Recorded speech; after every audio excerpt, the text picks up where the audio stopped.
Hello dear students, welcome in ASC starter. Dear student, इस video में मैं आपको संस्कृत का सिलेबस बता रहा हूँ। अब देखिए, आपका संस्कृत का एग्जाम है फाइनल टर्म का। तो फाइनल टर्म में आपका मिड टर्म का भी आएगा और फाइनल का भी आएगा। तो आप देख लो क्या क्या आपके एग्जाम में है।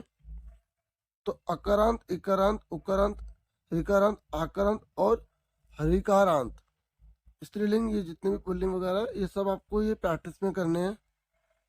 आपको धातु रूप में ये सब करने हैं, पठ, गम, वध, भू, क्रीड, क्योंकि इन्हीं पर जो ग्रामर आएगी ना, तो इसी के बेस पर आएगी। और कारक आपको करने हैं, प्रत्यय, उपसर्ग आपको करने हैं, और ये दे रखा है। और मैं आपको बता दूं कि मैं आपको एक ग्रामर की वीडियो भी प्रोवाइड कर रहा हूँ जो आपकी काफ़ी हेल्प करेगी। ठीक है, उपसर्ग में कौन कौन से करने हैं? उपसर्ग आगे लगता है, प्रत्यय पीछे लगते हैं। बस संस्कृत में जो प्रत्यय होते हैं थोड़े से अलग कर दिए जाते हैं, तो वो आपको सीखने पड़ते हैं। संधि कार्य में दीर्घ, गुण, वृद्धि, यण आदि संधि आएगी।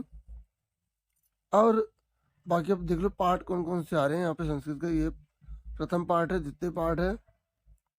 अब संस्कृत में पार्ट क्या है कि मतलब पैसेज आते हैं, उसी में से हमें आंसर करने पड़ते हैं, एक पदिन, पूर्ण वाक्यन। तो बस आपको चैप्टर अच्छे से पता होना चाहिए, क्योंकि उसमें अन्वय जो आते हैं, जो आंसर के प्रश्न आते हैं, जो घटना क्रमानुसार आता है, वो आप अच्छे से कर पाते हो। अब जैसे यहाँ लिखा घटना क्रमानुसार, तो मतलब इस पार्ट से घटना क्रमानुसार आ सकता है। जिसमें लिखा है उसको अच्छे से डीपली करो। ऐसे यहाँ बता रखा है कि इसमें से भी घटना क्रमानुसार आ सकता है, तीसरे पार्ट में से। बाकी विलोम शब्द, वचन बदलो या पर्यायवाची शब्द जो है, इन चैप्टर से दिए जाते हैं, जो लास्ट क्वेश्चन होता है। ठीक है, फिर आपको पांचवा है, छठा है।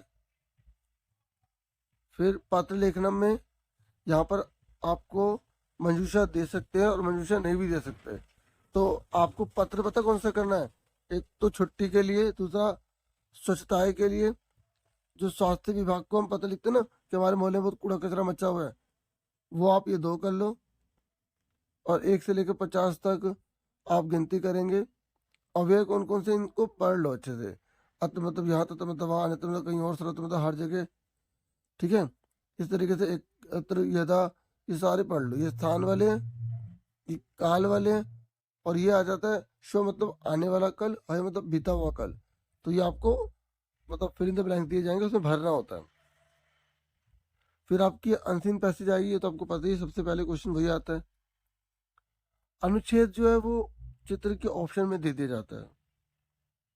ठीक है, चित्र वर्णम। और जैसे अगर आप चित्र वर्णम की वीडियो देखते हो, तो चित्र वर्णम लिख के ऐसे स्टार्टर लिखोगे, आपको वीडियोस मिल जाएंगे। पत्र की भी वीडियो मिल जाएगी। आप संस्कृत पत्र एएससी स्टार्टर लिखोगे, वीडियो मिल जाएगी आपको। ऐसे अनुवाद की भी बना रखी है, वो भी आप अच्छे से देख सकते हो। फिर मिड टर्म के बाद आपको बाकी बचे चैप्टर भी करने हैं इस बार। तो पूरा का पूरा सिलेबस है। संधि कार्यम देख लो, संधि में और क्या क्या है। व्यंजन संधि है, विसर्ग संधि है। नोवा पार्ट है, प्रत्यय है। प्रत्यय में आपको किस पर ध्यान देना है? कथावतु पे, क्षत्रिय पे, शानच पे। ठीक है, जटायु शौर्यम 10वां पार्ट।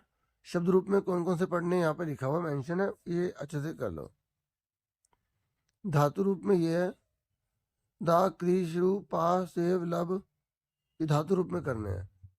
फिर 11वां पार्ट है, पत्र लेखन में। अब आपको बता रखा है कि पितरों कृते वर्धापन पत्रम, निमंत्रण पत्रम और परिमाण सूचना पत्रम। मतलब आपको जो है पिताजी को पत्र लिखना पड़ेगा।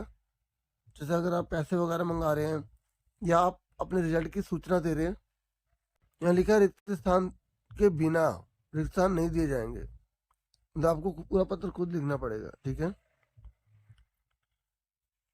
तो और फिर यहाँ पर उपपद बता रखा है। ये सारे जो अव्यय है ना, अव्यय, ये आपको अच्छे से प्रैक्टिस करने हैं।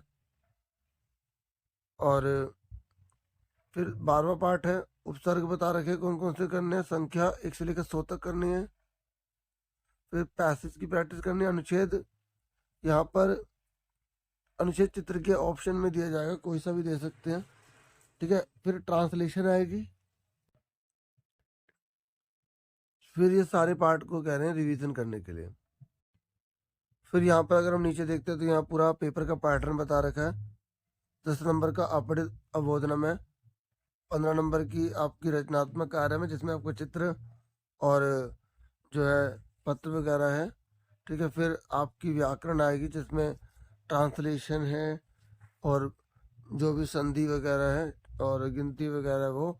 तो पठित अवबोधनम में आपकी पैसेज वगैरह आएंगी बुक से, अन्वय वगैरह आ सकते हैं, और जो भी विलोम शब्द वगैरह हैं, जो भी आपके चैप्टर्स में आप पेपर सैम्पल पेपर देखोगे तो आपको पता लग जाएगा।